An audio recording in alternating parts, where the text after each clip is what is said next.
বন্ধুরা, সম্পূর্ণ পর্ব দেখতে চ্যানেলটি সাবস্ক্রাইব করুন। ময়ূকের সাথে বনলতার ঘনিষ্ঠ মুহূর্তের ভিডিও অনুভবকে দেখাচ্ছে ময়ূক। সম্পূর্ণ জানতে হলে দেখতে থাকো।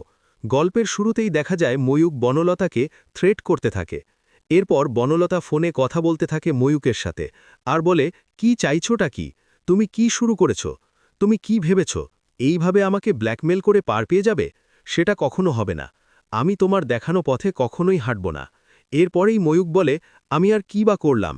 কালকে কত সুন্দর সুন্দর ফটো ছিল, তাই তোমাকে একটু পাঠিয়ে দিলাম। দেখো বন্যা, একদিন হলেও তো তুমি আমার সাথে মিশেছ বলো, আমার সাথে প্রেম করেছ, আমরা একসাথে ঘুরেছি, খেয়েছি, ফিরেছি। তুমি এখন আমাকে ভুলে গেলে কি করে হবে বলো তো? কারণ আমি যে তোমাকে এখনো পর্যন্ত ভালোবাসি। তখনই বনলতা বলে, অনেক হয়েছে, তুমি আর আমার জীবনে এসো না।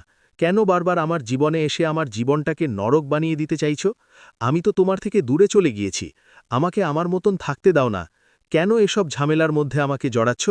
তখন ময়ূক বলে, কারণ আমার ওই 15 লাখ টাকাটা সত্যিই ভীষণ দরকার। তুমি যদি টাকাটা না দাও তাহলে আমাকে টাকাটা কেই বা দেবে বলো? তাই তোমার কাছ থেকে আমি একটু সাহায্য চাইছি। এইটুকু সাহায্য তো তুমি আমাকে করতেই পারো বলো? বনলতা বলেন, না, টাকা কি গাছে ফলে? আর আমিই বা টাকাটা কোথা থেকে পাবো? কোনোভাবেই আমি সেই টাকার ব্যবস্থা করে উঠতে পারবো না। তোমার টাকার ব্যবস্থা করার দরকার, তুমি করে নাও। কেন আমাকে এভাবে বলছো? আমি কি অনেক বড় চাকরি করি নাকি? এরপরেই ময়ূক বলে, তুমি যে আর কি করেছ সেটা যদি তোমার শ্বশুরবাড়ির লোকজন জানতে পেরে যায়? এই ধরনা, তুমি যদি এখন তোমার বরকে ওই অনুভব চ্যাটার্জিকে সমস্ত সত্যিটা বলে দাও, তারপর অনুভব তোমাকে নিয়ে থানায় যাবে, গিয়ে আমার বিরুদ্ধে একটা কেস করবে। কিন্তু তারপর তো কি হতে চলেছে ভাবতে পারছো? তুমি যে বন্ধুদের সাথে ঘুরতে যাবার নাম করে আমার সাথে মন্দারমণিতে গিয়েছিলে, আমরা সেখানে কতটা ঘনিষ্ঠ হয়েছিলাম, সেই সব কিছুর প্রমাণ কিন্তু আমার কাছে আছে। তো তুমি যদি বলো, আমি তোমাকে আবার দেখাতে পারি। আর তুমি যদি চাও তো আমি অনুভবকেও পাঠিয়ে দিতে পারি। এবার তুমিই বলো কি করবে? তখনই বনলতা বলে, সব কিছুর কিন্তু লিমিট থাকে। তুমি সমস্ত লিমিট ক্রস করে যাচ্ছ। দয়া করে এরকম অন্যায় করো না তুমি। কিন্তু ময়ূক কোনো কথা শুনতেই চায় না, আর বলে টাকার খুব দরকার, কোনো উপায় নেই, টাকাটা আমাকে প্লিজ দিয়ে দাও। এরপরেই বনলতা বুঝতে পেরে গেছে ময়ূককে আর কোনো লাভ নেই, যা করার বনলতাকেই করতে হবে। ফোন কেটে দেয় বনলতা আর ভাবে, সত্যি সত্যি যদি অনুভবকে আমাদের ঘনিষ্ঠ মুহূর্তের ভিডিওগুলো দেখিয়ে দেয় তখন কি হবে? তার মাঝখানে লাজু চলে গেছে প্রিন্সিপাল ম্যাডামের সাথে কথা বলতে। প্রিন্সিপাল ম্যাডাম বলে, লাজবন্তী, তুমি কি কিছু বলবে? লাজবন্তী বলে, হ্যাঁ ম্যাডাম, একটু দরকারি কথা ছিল। আসলে আমার বাড়ি অনেক দূরে, সেই দক্ষিণ 24 পরগনা জেলার মৌমণি গ্রামে। ওখান থেকে এখানে রোজ রোজ আসাটা তো সম্ভব নয়, তাই আমি একটা হোস্টেল চাইছিলাম, যদি কোনোভাবে ব্যবস্থা করা যেত। বেড না দিলেও হবে, আমি নিচে শুয়ে পড়ব, দরকার হলে সিঁড়ির নিচে ঘুমাবো। কিন্তু আসলে আমি যেখানে আছি সেখানে থাকা যাবে না বেশি দিন, তাই যদি হোস্টেলটা পাওয়া যেত খুব সুবিধা হতো। এরপর বলুন না, আপনি ব্যবস্থা করে দিতে পারবেন? তখনই ম্যাডাম বলে, এই মুহূর্তে তো আমাদের কোনো হোস্টেলের রুম ফাঁকা নেই, তবে আর কয়েকটা দিন অপেক্ষা করো, তারপর আমরা ঠিকই একটা ব্যবস্থা তোমাকে করে দিতে পারবো। কিন্তু তোমাকে একটু ওয়েট করতে হবে, বুঝলে তো? তবে হ্যাঁ, তোমার স্কলারশিপের টাকার ব্যবস্থা হয়ে যাবে, সমস্ত ফর্ম ফিল হয়ে গেছে, খুব শিগগিরই তুমি স্কলারশিপের টাকা পাবে। এটা শোনার পর লাজু খুব খুশি হয়ে যায়।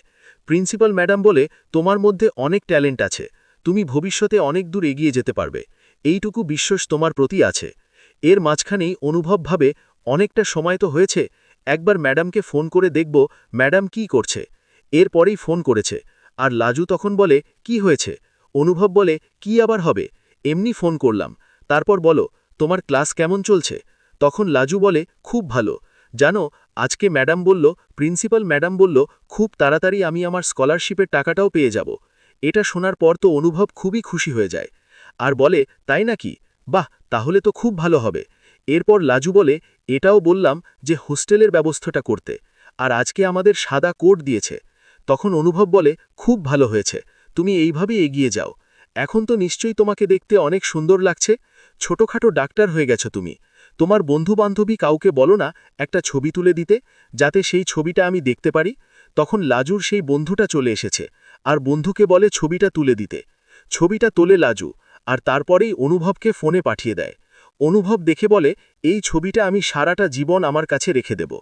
এরপর চলে গেছে ফ্রেশার্সদের জন্য একটা ওয়েলকাম ফাংশন করা হবে, সেখানে কে কি করবে সেটা নিয়েই কথা হতে থাকে। এরপর লাজু বলে, আমি নাচ করব, কিন্তু কেউই লাজুকে নাচ করার পারমিশন দেয় না। কিন্তু লাজু ও নাছোড়বান্দার বলে, আমি নাচ করবই, তোমরা কেউ আমাকে আটকাতে পারবে না। এদিকে লাজু বাড়ি ফিরে গিয়ে অনুর সাথে কথা বলতে থাকে। অনু তখন বলে, বাহ লাজু, তুমি তো এবারে খুব ভালো পড়াশোনা করছো, আর শহরে এসে এই কলেজে গিয়ে তুমি এখন শহরের সবার মতন কথা বলতে শিখে গেছো। লাজু বলে, আচ্ছা, এই হেডফোনগুলোই খুব ভালো শোনা যায়, বলো এগুলো কোথায় কিনতে পাওয়া যায় গো? অনু বলে, ভালোবেসে কেউ কিছু দিলে নিতে হয়, তুমি নাও না, তুমি যদি নাও আমি খুব খুশি হব। এরপর লাজু বলে, ঠিক আছে, তুমি যখন এত করে বলছো। এরপর তো লাজু নিয়ে নেয়। লাজু ঘরে গিয়ে রাত্রেবেলা নাচ প্র্যাকটিস করতে থাকে, হেডফোনটা কানে লাগিয়ে, যাতে শব্দ কারোর ঘুম না ভেঙে যায়। এদিকে অনুভবের আর ঘুম আসে না। অনুভব ভাবে শুধু লাজুর কথা, সেই লাজু এখন কি করছে। এরপর উকিচুকি মারতে থাকে লাজুর ঘরে, আর বুঝতে পারে যে লাজু এখনো পর্যন্ত হয়তো ঘুমায়নি। এরপর একটা শব্দ শুনতে পায়। আসলে লাজু তো ঠাম্মির ঘরে ছিল না, ঠাম্মির ঘুম ভেঙে যাবে বলে লাজু বাইরে নাচ প্র্যাকটিস করছিল।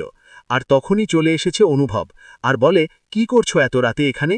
তোমার না নতুন সিলেবাস, সবকিছুই নতুন, তুমি পড়াশোনা করছো না?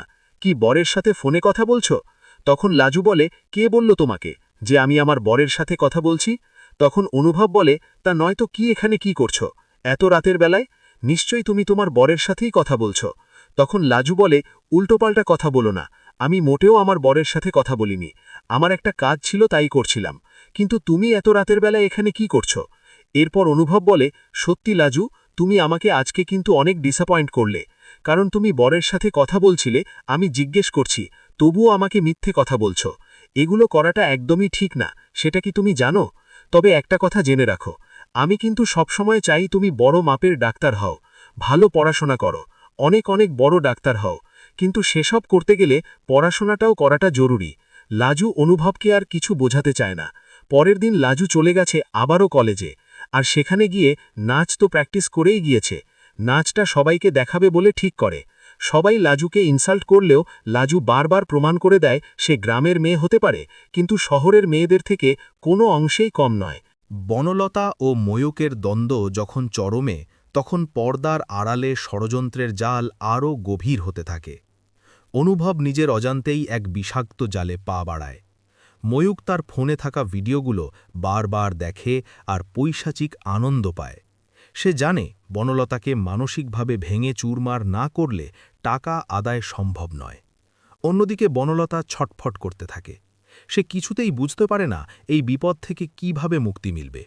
তার মনে হয় একবার অনুভবকে সব সত্যি বলে দেবে, কিন্তু পরক্ষণেই ভয়ে কুঁকড়ে যায়।